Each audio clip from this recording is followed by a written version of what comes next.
트럼프 대통령이 호르무즈 해협에 기뢰를 설치하는 모든 선박을 격침하라고 미 해군에 지시했습니다. 또 이란과 종전 협상을 할 때까지 미국의 해협 봉쇄를 이어가겠다면서 거듭 밝혔는데요. 중동 상황 두 분과 함께 진단해 보겠습니다.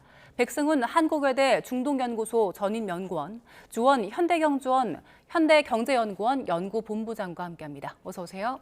안녕하십니까. 네. 일단 지금 호르무즈 해협 상황부터 짚어봐야 될 것 같은데 미국도 또 이란도 호르무즈 해협에 대한 봉쇄 수위 점점 더 높여가는 것 같습니다. 맞습니다. 어떻습니까?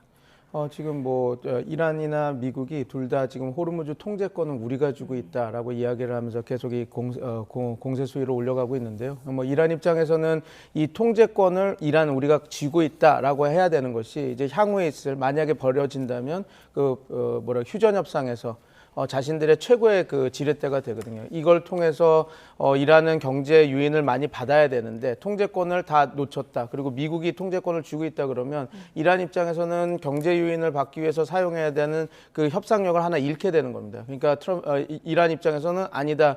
호르무즈 항행의 통제권 그리고 이런 것들은 우리가 아직 이란이 갖고 있다는 걸 보여주는 거고 미국 입장에서는 그 협상장에 가서 이 유인을 낮추려고 한다면 경제적 유인 주는 걸 낮추려고 그러면 아니다. 통제권은 내가 쥐고 있는데 무슨 소리냐 이렇게 해서 이게 지금 치킨 게임 양상으로 지금 가고 있는 그렇게 보시면 될 것 같습니다. 예, 일단 양측 모두 호르무즈 해협에 대한 통제권을 주장을 하고 있는 상황인데 트럼프 대통령이 기자들과 그 질의응답에서 했던 얘기 보니까 이란 상대로 핵무기 쓰지 않겠다. 이미 초토화를 했는데 뭐하러 쓰겠냐라고 얘기를 하고 있는데 미국은 그렇지만 또 바로 옆에 있는 이스라엘 입장은 좀 다를 것 같은데 어떻습니까? 이스라엘은 계속 이야기는 하고 있죠. 저 전략 핵을 사용할 수도 있다라고 얘기는 그러니까 제대로 공식적으로 얘기하는 건 흘리는데 문제는 이겁니다. 이스라엘은 핵을 자기네들이 선언한 국가가 아닙니다. 그러니까 NCND, 자기네들이 핵을 가졌다고 얘기도 안 하고 핵을 가지지 않았다고 얘기를 하고 그리고 만약에 핵을 사용하는 순간 되게 웃기는 일이 벌어집니다. 왜냐하면 지금 이란이 핵무기를 가지는 게 위협이기 때문에 지금 이 모든 전쟁을 벌였지 않습니까? 근데 당신들은 갖고 있죠. 그리고 어느 국제 기구나 IAEA나 NPT에 들어가 있지도 않고요. 그래서 어떻게 보면 이스라엘 입장에서는 핵무기를 사용한다는 것은 이란을 끝내겠다는 목적으로 사용할 수는 있는데 이스라엘 입장에서도 상당히 부담이 큰 겁니다. 왜냐하면 이스라엘은 지금 자기네들이 NPT, 그다음 IAEA와 들어와 있지도 않거든요. 근데 그런 국가가 이 IAEA 그러니까 국제 핵 원자력 기구에 들어와서 그래도 나름 그 조치를 따르고 있던 국가들을 핵무기로 공격을 하고 이렇게 한다. 그것은 어떻게 보면 이스라엘은 아마 도덕적 우위들 그리고 여태까지 전 세계 국가가 홀로코스트 때문에 갖고 있던 부채의식을 한 번에 날려버리는 행위일 거기 때문에 이스라엘은 아마 가츠나 강경파들은 전술핵도 사용할 수 있다라는 것들을 이야기 안에서는 생각 고려해보고 있겠지만 사용하는 순간 이란은 지금 자기네들이 쌓아왔던 여러 가지 정치 외교적 자산이 다 날아가는 것이기 때문에 아마 사용하기는 쉽지 않을 것이다. 저는 그렇게 보고 있습니다. 예, 우리 트럼프 대통령 역시 미국 아닌 누구도 핵무기를 사용해서 안 된다라고 명확히 밝혔기 때문에 이 부분을 또 이스라엘에서 고려할 수밖에 없을 것 같고요. 맞습니다.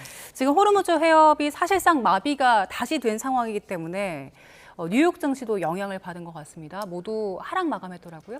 네, 뉴욕 3대 증시죠. 그러니까 다우존스, 그다음에 S&P 500, 나스닥이 다 빠졌는데 나스닥 쪽에서 좀 많이 빠지는 그런 분위기고, 근데 지금 간밤에 나온 미국 경제 지표는 괜찮습니다. 제조업 지표들이 괜찮고, 그리고 이제 주로 빠진 지표는 테슬라 같은 경우는 실적이 좀 안 좋아서 빠졌고요. 그리고 엔비디아와 같은 이제 IT 기업들이 좀 빠졌는데 나스닥 쪽에서 근데 보면은 앞에서 이제 쭉 설명하셨던 호르무즈 해협의 봉쇄 영향치고는 덜 빠진 걸로 제가 판단하기에는 미국 경제가 워낙 탄탄하기 때문에 어느 정도 좀 안축 역할을 했고 그럼에도 이제 기술주 중심으로 빠진 거는 뭐냐 하면 이제 호르무즈 해협의 봉쇄가 길어진다는 거는 국제유가가 고유가를 지속한다는 거고 그거는 이제 미국 내 인플레이션 압력을 높이는 거고 그러면 이제 케빈 오시가 지금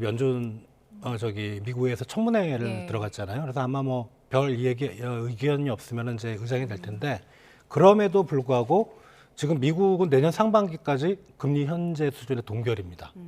대부분 시장에서 보는 게. 그리고 경우에 따라서는 오히려 올라갈 수가 있는 거죠. 물가 상승이 높아지면. 기술주는 이게 이자율, 물가에 상당히 민감하기 때문에 이제 그런 전망이 좀 들어가면서 우리 이제 엔비디아라든가 이런 쪽에 좀 IT 기업들이 많이 빠진 것 같습니다. 예, 말씀하신 국제 유가 지금 브렌트 유가 다시 105달러까지 돌파한 상황이더라고요. 이 상황 계속해서 장기적으로 이어진다면 워시가 그 연준 의장 된다고 해도 금리 인상 압박 더 높아지는 거 아닙니까? 예, 지금 WTI가 이제 배럴당 한 95달러. 그러니까 저희들이 보는 기준은 WTI 가격 기준으로 배럴당 100달러가 예. 넘어가면 상황이 엄청 나빠지는 거고 90달러대 정도면 이제 중립, 어디로 갈지 모르는 대기 예. 상태. 근데 말씀하신 브렌트유가 지금 생각보다 어젯밤에 좀 너무 많이 올랐습니다. 이게 지금 두바이유가 106달러인데 그동안 이제 두바이유가 제일 높았거든요. 브렌트가 거의 105달러까지 올라가 있으니까 이거는 유럽 지역 쪽의 어떤 그 특유의 유럽 지역에 국한된 문제가 좀 많이 반영된 게 아닌가. 왜냐하면 지금 브렌트유는 사실 전 세계 원유 생산량이 한 8에서 9%밖에 안 되거든요. 예. 그러니까 유럽 지역은 이제 에너지 쪽이 상당히 좀 불안합니다. 지난 이제 우크라이나 전쟁 때도 많이 가스 쪽에서 가격이 급등했고, 이제 그런 쪽의 영향을 이제 브렌트유가 많이 받아서, 다만 이제 정상적인 상황은 아닙니다. 지금 분위기로서는 두바이가 항상 높았는데 브렌트가 다시 100달러를 크게 돌파했다는 거는 지금 호르무즈 해협 봉쇄가 근본적인 원인이지만 이게 선진국의 어떤 에너지 수급 문제가 상당히 좀 위태롭다. 이런 상황으로 보입니다. 네, 그 국제에너지기구 총장이 역사상 가장 큰 에너지 안보 위협이다. 이거 2차 에너지 위기까지 올 수 있다라고 얘기한 상황인데 그게 지금 말씀하신 상황 고려한 겁니까? 그렇죠. 그러니까 호르무즈 해협이라는 게 전 세계 원유 생산량의 한 20%가 글로 빠져나 왔다 갔다 하는데 거기가 이렇게 계속 막혀 있으면은 에너지 가격이 올라가는 거를 넘어서 예. 에너지 수급 자체가 지금 힘들어지는 거거든요. 그리고 유럽 기업들이 그 호르무즈 해협 안쪽에 페르시아만 쪽에 예. 중동 산유국들하고 좀 협력을 해서 거기에 석유화학, 석유 정제 기지가 꽤 많아요. 그러니까 거기서부터 조달되는 게 많거든요. 그래서 이제 유럽 지역이 지금 오히려 미국은 WTI를 생산하고 있으니까 상관없는데 유럽 지역은 에너지 의존도가 상당히 높기 때문에 요번에 피해를 가장 많이 보는 곳은 오히려 유럽이 되지 않을까 그런 생각이 좀 듭니다. 예, 알겠습니다.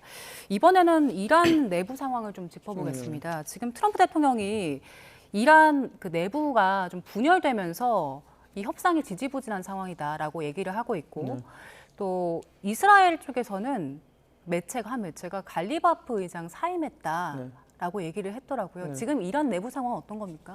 지금 강경파가 조금 목소리를 높이고 있는 상황이죠. 근데 그 인과관계를 상관관계로 우리가 착각하면 안 되는 것이 뭐냐면 지금 이 분열은 그 내부에서 미란 내부에서 갈등이 심해져서 이렇게 된 것이 아니라 예. 결국은 지금 벌어지는 국면, 지금 협상 전에 지금 호르무즈 통제권에 대해서 지금 강대강 대치를 하고 있는 상황이지 않습니까? 그럼 이런 국면에서는 그리고 트럼프 대통령이 지금 협상에 들어간다 하더라도 우리는 계속해서 이번에 보도에도 나왔지만 계속해서 이란 선박을 납포할 것이고 호르무즈 해협 봉쇄는 계속 우리가 봉쇄를 해서 통제권은 우리가 가져가겠다라는 것들을 보여주면 당연히 그 강경파가 득세할 수밖에 없는 상황이 되는 겁니다. 그래서 뭐 지금 갈리바프가 사임이 됐다라고 얘기가 나오고 있지만 아직 저도 봤습니다. 그 이스라엘 매체에서 보도하고 그 소스는 지금 저도 좀 미상인 TV 매체에서 나오는 소스를 확인해 있어서 좀 더 좀 공신력이 있는 매체에서 얘기가 다룰 때까지는 저희가 조금 유보하면서 봐야 될 부분은 있는데 지금 이런 이야기들이 계속 나오고 있는다라는 것은 그 지금 협상 국면에 들어간다 하더라도 보수파의 목소리가 더 강해질 수밖에 없는 그 국면을 보여주는 하나의 단초라고 보시면 될 것 같습니다. 그럼 미국 입장에서 봤을 때는 이렇게 이란 내부에서 혁명 수비대 입김이 세지면 협상 더 어려울 수밖에 없는 상황인 거고 시간 더 걸릴 수밖에 없겠네요. 그래서 제가 좀 답답한 부분입니다. 그러니까 그 트럼프 대통령이 진짜 이걸 출구 전략으로 써서 나가서 이 협상장에서 협상을 마무리하고 싶었으면 분위기 좋았습니다. 그러니까 트럼프 대통령이 노력을 해서 그거는 저도 높게 평가하는 부분인데 이스라엘과 레바논이 그러니까 휴전 협상을 10일 하지 않았습니까? 그래서 그걸 곧바로 그 아락치 외무상이 받아서 그러면 우리가 그 상선에 한해서 우리가 다 이렇게 자유항행을 해주겠다. 물론 자유항행은 아니었습니다. 그러니까 혁명수비대가 보호를 한다는 이야기를 해서 조건을 걸었으니까요. 그렇게 했으면 어떻게 보면 양측이 휴전의 선결 조건이었던 모든 전선에서의 공격 중단 그리고 호르무즈 항행에서 자유 항행 이게 만들어졌으니 둘이 손잡고 협상장 들어가서 이제 거기서 치열하게 이제 협상을 했으면 예. 됐을 국면인데 갑자기 트럼프 대통령이 고마워 그런데 봉쇄는 계속 할 예. 거야 그리고 나는 니네 선박 납포할 거야 되면서 완전히 바뀌었죠. 그래서 이제 그 타스님이라고 하는 준관영 매체에서 협상파들을 이 멍청이들이라고 얘기를 하면서 이게 확 바뀌었는데 근데 저는 이게 무슨 내부 갈등이 커져서 불거져서 이런 상황이 벌어진 거가 아니라 그러니까 이해관계가 상관관계가 말해주는 거가 아니기 때문에 트럼프 대통령이 이렇게 강경하게 하고 협상 안에서도 협상장 들어가서도 니네들이 갖고 있는 협상력 그 레버러지 그거를 우리는 인정 안 하겠다라고 하는 그 순간 당연히 협상 국면에서 강경파의 목소리가 커질 수밖에 없는 상황이 되는 겁니다. 그래서 어떻게 보면 지금 이란의 강경파 목소리가 커지는 것은 사실이고 그리고 협상 국면에 들어간다 하더라도 트럼프 대통령이 원하는 내가 이슬라마바드 가서 사인을 하겠다 이런 것들은 지금 상황이라면 이루어지기 좀 어려운 그런 상황이다. 그렇게 보시면 될 것 같습니다. 그 갈리버프의 사임과 관련해서는 이란에서 어떻게 공식 발표를 할지 좀 지켜봐야 될 것 같고요. 그 테헤란에서 휴전 후 처음으로 또 방공망이 가동되기도 했더라고요. 이게 결국에는 그 공격이 있었기 때문에 방공망이 가동되는 거잖아요. 근데 또 이스라엘 쪽에서는 우리는 공격하지 않았다라고 밝힌 상황인데, 근데 그 전에 이스라엘 측에서 우리 전쟁 재개할 준비 마쳤다, 미국 승인 기다리고 있다라고 하는 상황인데 이거 미국이 승인하겠습니까? 지금 상황에서는 승인하지 않겠지만 트럼프 대통령은 그거를 가타부타 말 안 하고 지켜보고 있을 겁니다. 왜냐하면 트럼프 대통령 입장에서는 이게 또 이란을 압박하는 하나의 카드가 될 수 있으니까 우리 봐라 이란 지금 와서 협상하지 않으면 우리도 봉쇄 계속하고 이렇게 있지만 이스라엘도 지금 다 준비가 돼 있다. 그래서 언제든지 공격할 수 있다라고 하는 하나의 옵션이 될 수 있기 때문에 지금 상황에서는 트럼프 대통령이 승인을 하지는 않겠지만 그래도 그 상황에 따라서 어떤 제한적, 부분적 공격은 허용할 수 있는 가능성은 있다. 네. 이걸 압박카드로 쓸 수 있는 상황은 계속될 것이다라고 말씀 주셨는데 이렇게 전쟁 지속되고 있는데 그 우리 1분기 실적 GDP 나왔거든요. 1.7%가 성장했더라고요. 이게 5년 6개월 만에 최대치라고 하던데 어느 정도인 겁니까? 1.7%라는 건 전기비 대비, 그죠? 예. 작년 4분기 대비 올해 1분기가 얼마나 경제가 성장했는지를 보는 건데 이게 평균적으로 보면 한 0.5에서 0.7 정도 나와야 정상입니다. 그럼 상당히 높은 거네요. 예, 그러니까 1.7%는 한 5년 6개월, 그러니까 2020년 3분기 그때가 이제 코로나 터지고 경제가 막 침체됐다가 이제 반등할 때 그때가 이제 한 2.2% 정도 나왔었거든요. 그 이후로 이제 가장 최고치인데 만약에 요번에 미국 이란 전쟁만 이게 2월 말일 날 시작됐잖아요. 3월 달이 이제 통으로 그 1분기에 영향을 받는데 그 전쟁만 없었으면 2%가 나왔을 것 같아요. 그러니까 요거는 어떻게 보면 사실은 전쟁의 영향이 사실 이제 뭐 3월 한 달이 들어간다고 하더라도 첫 달이니까 본격적으로 들어가지는 않았을 것 같아요. 그러니까 부문별로 보면은 소비 같은 경우는 한 0%대 초중반 되게 좀 낮죠. 그죠? 그러니까 좋았던 게 수출입니다. 수출이 5%가 넘었고요. 그러니까 우리가 지금 관세청에서 뭐 30%, 40% 수출 증가율 그거하고는 다른 통계입니다. 그거는 그냥 명목상 들어오는 통계고 이거는 실제로 어떻게 보면 물량 기준이라고 보시면 되는데 실제적인 수출 경기라고 보시면 되는데 5%가 늘었고 그러니까 수출이 늘면은 같이 따라 느는 게 우리 수출이라는 건 제조업이니까 제조업의 설비 투자도 같이 늘어요. 설비 투자가 4.8% 정도 1분기에 늘어서 이런 부분들이 이제 1분기의 경제 성장률을 상당히 높였을 것 같은데 다만 이게 정기비 기준이잖아요. 그죠? 1분기가 이렇게 높았다면 자, 2분기는 이제 미국 이란 전쟁 효과도 들어가고 1분기가 너무 높으니까 이제 떨어지는 효과도 있죠.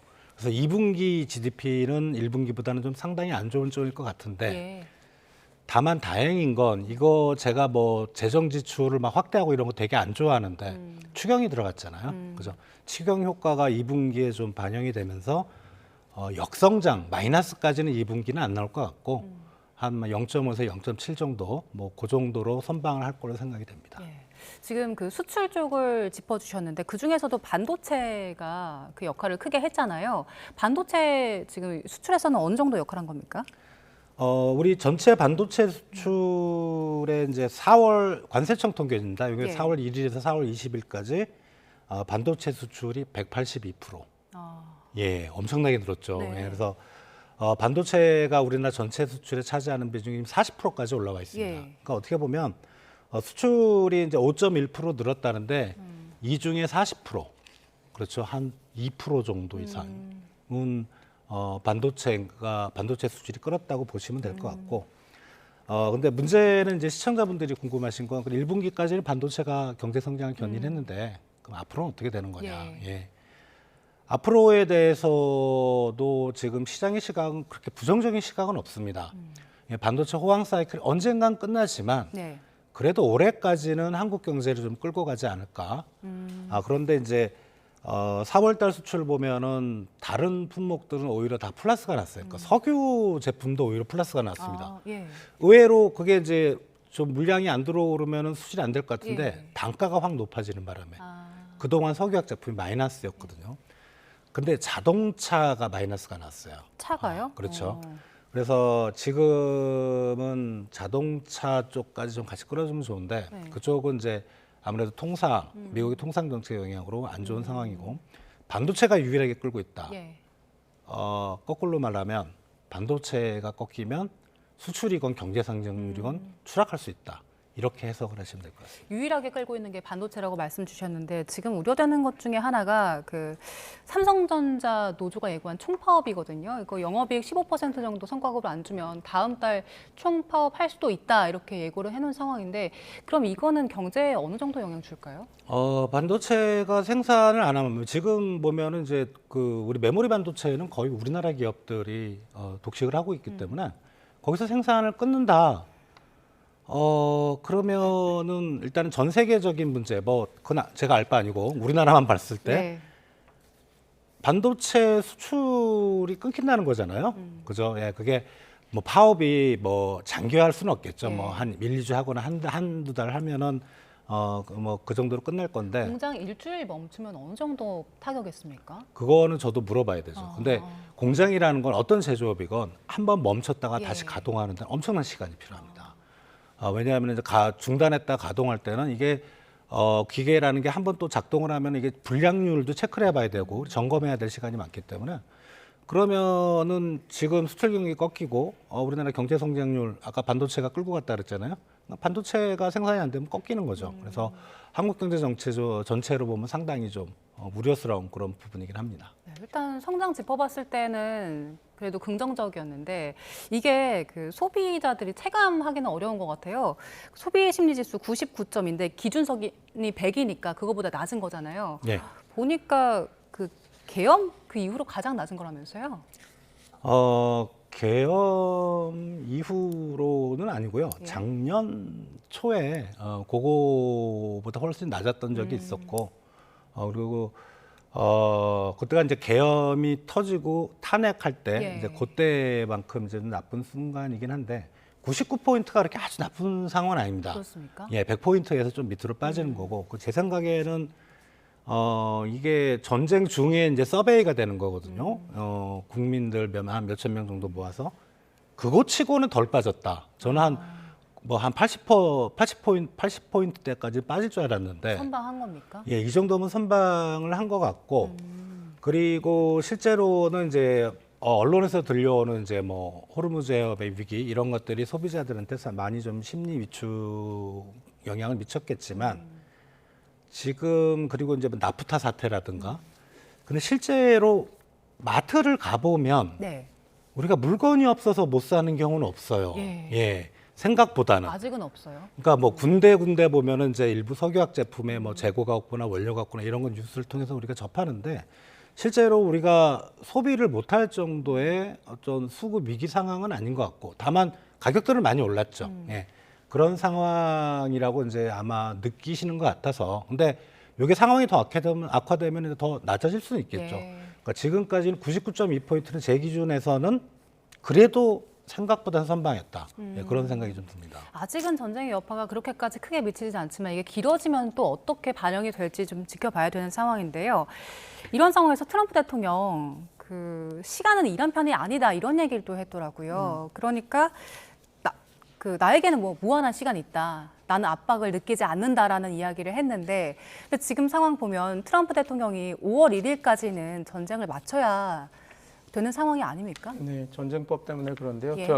미국 대통령이 전쟁을 자기 임의대로 할 수 있는 총 기간이 60일입니다. 예. 그 60일이 지나기 전까지 의회 승인을 받지 않으면 더 연장할 수도 없고 연장하길 원한다 하더라도 아마 지금 30일 정도밖에 더 못 받을 것 같은데, 근데 문제는 이런 것 같습니다. 트럼프 대통령은 지금 자기의 그 방어 논리는 이건 전쟁이 아니다, 이건 군사작전이었다 이렇게 이야기를 하고 있거든요. 그래서 지금 계속해서 자기네들은 전쟁이 아니었다고 이야기를 하고 있고, 그리고 지금 어찌되었건 공화당 국회의원 수가 더 많은 상황이기 때문에 계속 부결이 되고 있습니다. 예. 그러니까 지금 물론 이제 그 상황이 민주당에서는 계속해서 이제 계속 이 법안을 계속 올리겠다라고 얘기는 하고 있죠. 그런데 이 부분은 분명히 있을 것 같습니다. 5월 1일 전까지는 대통령이 사용할 수 있는 기간이기 때문에 조금 그런 압박이 오더라도 할 수 있지만 5월 1일이 지나가는 이후에 협상이 진전이 없고 지금 특히 이란 핵 부분, 이 네. 전쟁의 시작이 이란 핵 아니었습니까? 트럼프 대통령이 공언한 대로 이란 핵이 불능화된 것도 아니고, 그다음에 뭐 농축 우라늄을 빼오지도 못하고 그런 상황이 유지되면서 전쟁이 군사 작전이라도 뭐 트럼프 대통령의 말을 100% 받아서 군사 작전이 계속 진행이 된다고 한다면 아마 계속해서 공화당이 이걸 의제로 올리고 그럼 언론에서 다 받을 겁니다. 지금 명분도 없고 성과도 없는데 왜 이 군사작전을 계속 이렇게 하고 있고 계속 그런 질문들과 의문들, 그리고 네. 이 전쟁은 옳았나 말았나 계속 그런 식으로 만들어진다면 트럼프 대통령이 받을 정치적 압박은 커질 수밖에 없는 것이죠. 그래서 트럼프 대통령은 뭐 지금은 시간은 내 편이다, 나는 끄떡없다 이렇게 얘기를 하고 있지만 그럴 수 있는 분위기가 아니고 지금 앵커님 말씀해 주신 대로 지금 유가가 올라가고 있지 않습니까? 예. 그리고 지금 이란이 성공적으로 그 모기함대 전략을 통해서 호르무즈 해협 안쪽만뿐만 아니라 바깥쪽 오만 해협까지도 자기네들이 나포나 봉쇄를 탄탄히 할 수 있다는 걸 보여주면 보여줄수록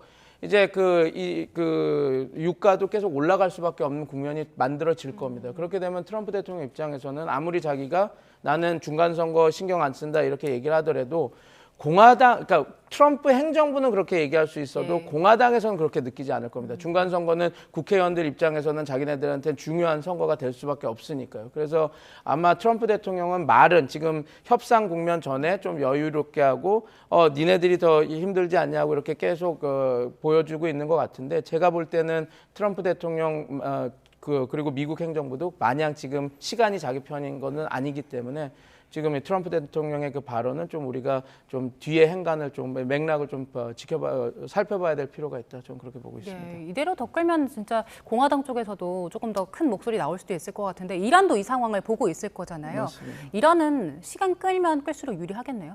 지금 상황에서 그렇습니다. 근데 이 문제가 있습니다. 예. 이란은 가장 두려워하는 것이 미국이 이런 상황에서 그냥 나가는 것을 제일 두려워합니다. 그냥 나가버리죠. 그냥 협상하지 않고. 왜냐하면 이란은 지금 협상을 해서 경제적 유인을 최대한 받아내야지 살아갈 수 있는 구조거든요. 뭐 시청자 여러분도 다 알겠지만 12월, 1월에 이란은 경제 위기 때문에 한번 휘청하고 망할 뻔했는데 이 2월, 3월 거의 50일, 60일 되는 그러니까 전쟁을 통해서 예. 여러 가지 민간 인프라 시설까지 다 생산 시설 다 이제 공격을 당한 상태고 석유 시설도 많이 지금 문제가 되는 상태입니다. 그리고 미국이 지금 여기서 협상을 하지 않고 나가서 경제 제재만 계속하면서 또 경제 압박을 한다면 이란 입장에서는 지금 전후복구도 해야 되고 그리고 여러 가지 돈이 필요한 상황에서 지금 혁명 수비대 군인들한테 월급도 못 주는 상황이라고 하고 있거든요. 돈이 필요한 상황이기 때문에 이란도 마냥 지금 단기적으로 버티는 힘으로 볼 때는 트럼프 대통령보다 힘은 있습니다. 그러나 중기 장기로 봤을 때는 어떻게든 이 협상장에서 자기네들의 경제 요인을 많이 받아내지 않으면 자기네들도 유리한 상황이 아니고 더 나아가서는 정권 교체 아니면 또다시 시민봉기가 일어날 수 있는 상황에 직면할 수도 있어서 양측이 그렇게 나는 여유롭다 이렇게 얘기하기는 좀 쉽지 않은 상황. 그러니까 지금 치킨 게임이 지금 양측에서 벌어지고 있다라고 보시면 될 것 같습니다. 네. 그럼 양측 모두 일단 협상이 절실한 상황이 맞는 거긴 한데 이 협상을 성사되게 할 촉발제 매개체가 뭐가 될까요? 저는 간단하다고 봅니다. 지금 호르무즈 봉쇄한 이거를 서로 이제 합의를 해서 이제 협상 기간 동안 풀자 하면 들어가면 될 것 같습니다. 그래서 저도 지금 약간 긍정적으로 어제부터 좀 생각해서 보는 게 지금 이란도 호르무즈 봉쇄 고조를 최고조로 올리고 있지 않습니까? 미국도 지금 약간 올리고 있습니다. 납포를 하면서 어느 순간에 그러면 우리가 협상에 들어가면 협상 기간 동안에는 우리가 요거를 좀 풀고 들어가자라고 하고 하면 어느 정도 협상에 들어갈 수 있는 부분도 있어서 지금 그 과정을 밟는 거 아닌가라고 이렇게 좀 지켜보는데 제가 유일하게 우려하는 거는 이 그 계속 납포하고 하는 과정에서 뭐 어떤 우발적인 공격이나 이런 군사 작전이 됐을 때 그때가 가장 큰 우려인데 한 가지 또 다행인 점은 이란이 그 지금 사용하는 거는 모기함대 전략이거든요. 예. 그래서 어떻게 보면 이거는 민간인 피해나 자기네들이 정말 우발적인 그런 그 피해를 줄이면서 갈 수 있는 부분이기 때문에 저는 아마 또 이 국면이 좀 가다가 양측이 좀 협상 테이블에 앉을 수 있지 않을까 저는 그렇게 보고 있습니다. 예, 경제적인 측면 하나만 더 짚어볼게요. 지금 그 전쟁 길어지면서 석유화학 제품들, 특히 나프타 수급 불안 이어지고 있는 상황인데 이게 사업 전반에 영향을 미치다 보니까 금융권에서도 나섰더라고요. 어떤 대책 내놨습니까? 우리 이제 그 나프타를 우리나라도 생산하지만은 수입에 많이 의존하거든요. 이제 수입을 할 때는 우리나라 국내 기업이 이제 수입을 하는 기업이 있고 해외 기업이 수출하는 기업이 있을 거 아니에요. 그러면 이제 해외 수출 기업, 우리 국내 기업들끼리 거래는 이런 게 필요 없는데 왜냐하면은 문제가 생기면 전화하거나 바로 찾아가면 되는데 이게 해외에 있는 기업들이 만약 문제가 생기면 우리 그러니까 해외 수출 기업이 우리나라 기업한테 수출했어요. 예. 대금을 안 줘요. 그럼 뭔가 문제가 생기잖아요. 이럴 때 필요한 게 이제 신용장이라고 레터 오브 크레딧이라고 그런 거를 우리 금융기관이 보증을 해서 나프타를 수출하는 해외 기업한테 보내줘야 됩니다. 그게 이제 신용장의 그 소요 기간, 그 행정 절차가 보통 6주 정도 걸리는데, 요거를 이제 금융권에서 빨리빨리 이제 간이 실사를 해서, 근데 이거 기간을 단축하면은 문제도 생기고, 그러면 그 담당하는 은행 직원이 책임을 져야 되잖아요. 그럼 면책 특권도 주고, 그래서 3주까지 당기겠다는 거거든요. 근데 두 가지를 말씀을 드리는데, 우리가 나프타가 좀 모자르긴 많이 모자른 것 같습니다. 그리고 두 번째는 지금 나프타를 수입해 올 때가 과연 있을까? 있긴 있죠. 근데 전 세계 200개 국가 모든 나라들이 나프타에 지금 혈안이 돼 있습니다. 다 급한 상황이죠. 예, 그러니까 신용장 개설이 좀 빨라진다고 과연 나프타가 얼마나 더 늘어날까? 지금은 어떤 행정 절차나 가격의 문제가 아니고 물량의 문제고, 다만 이제 6주에서 3주로 단축되니까 다른 나라 기업들보다 우리가 좀 유리하죠. 다른 나라들도 행정 절차가 길잖아요. 그러니까 빨리 낼 수 있는. 그렇지만 이제 산업부나 이제 뭐 금융감독원 쪽에서 이런 얘기를 하는 건 뭐냐 하면 뭐 실제적인 효과도 중요하지만 어떤 대국민 메시지라고 할까요? 정부 부처가 이 부분 신경 쓰고 있다.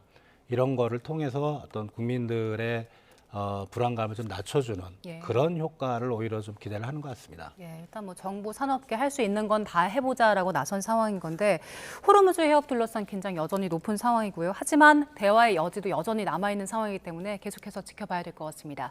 지금까지 백승훈 한국외대 중동연구소 전임연구원, 주원 현대경제연구원 연구본부장 두 분과 함께했습니다. 고맙습니다.